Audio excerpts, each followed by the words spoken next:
Samajwadi party के राष्ट्रीय अध्यक्ष अखिलेश यादव ने आज सपा प्रत्याशी जाल अंसारी के समर्थन में एक विशाल जनसभा को संबोधित किया। उन्होंने पत्रकारों के सामने अग्निवीर और उस्मान ब्रिगेडियर के संदर्भ में खुलकर अपने विचार रखे। अब्दुल हमीद, ब्रिगेडियर उस्मान या तमाम यहाँ के बहुत से लोग ऐसे हैं और हर समाज के जिनका शहीदों में और बहुत सम्मान के साथ न केवल उत्तर प्रदेश बल्कि देश के लोग लेते हैं। ये जो लोग हार रहे हैं, हारने के बाद उनका व्यवहार बदल रहा है, उनकी भाषा बदल रही है, उनका जो बोलने का तरीका है वो बदल रहा है।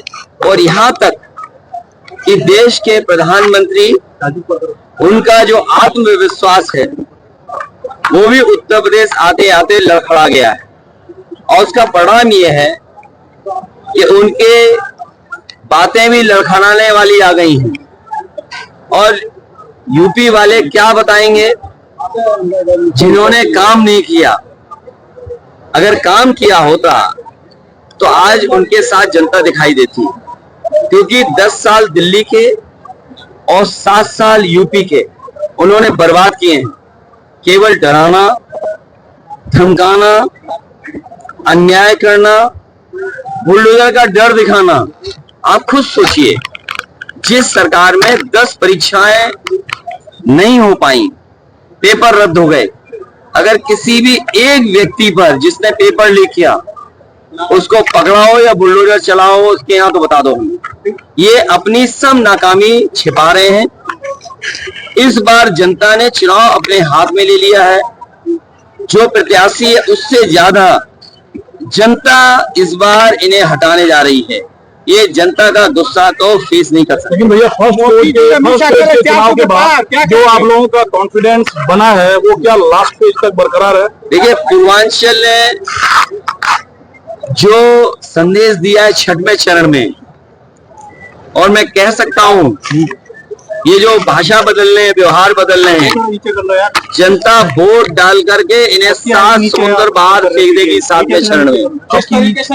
और ये जो 400 पार नारे वाले हैं, आप तो हिंदी समझते हैं ना, 400 पार का मतलब हुआ कि 400 पार, तो कम से कम उनके मुंह से या उनके लीडर्स की तरफ से ये नारा एकदम ठीक आया है। वो जानते हैं कि इस बार 140 से ज्यादा सीट नहीं जीत पा रहे हैं, इसीलिए उन्होंने कहा 400 पार। तो 553 में 543 में अगर 405 है तो केवल 143 सीटें बनती हैं। लेकिन अगर आप लोगों का दावा सच होता है तो इसका मतलब यूपी का बड़ा योगदान होगा इंडिया अलायंस के लिए। देखिए, इंडिया अलायंस में उत्तर प्रदेश ने और उत्तर प्रदेश की जनता ने और खासकर हर वर्ग के लोगों ने कमाल कर दिया। इस बार पूरी ईमानदारी और सहयोग मिल रहा है इंडिया गठबंधन को। और उसका परिणाम ये है, जो 80 का नारा दे रहे थे वो अब क्यूटो भी नहीं बचा पा रहे हैं। क्यूटो में पूरी फौज लगा दी उन्होंने, और क्यूटो में इतनी फौज लगाई है अपनी पार्टी की, क्योंकि उन्हें पता है कि उनके अपने ही उनके साथ नहीं दे रहे, उनके अपने ही पराये हो गए हैं। उनके पास आय दोगुनी का कोई फार्मूला हो तो बता दें। और ये जो नौजवान खड़े दिखाई दे रहे हैं, ये जनपद वो है जिसने समय समय पे सबसे ज्यादा फौज में भर्ती देने का काम किया है, सबसे ज्यादा शहीद यहाँ हुए, और जितनी भी लड़ाइयां हुई हैं देश की रक्षा के लिए, उन सब में गाजीपुर के नौजवानों का बड़ा योगदान रहा है। कारगिल जैसी चोटियों को वापस दिलाने में गाजीपुर की जनता की, यहाँ के लोगों के, यहाँ के परिवार के जो सदस्य रहे, जो जवान रहे, उनका बड़ा योगदान रहा। आज बताइए, गाजीपुर का नौजवान जो वर्दी पहनना चाहता है उसको आधी अधूरी नौकरी दे रहे हैं आप।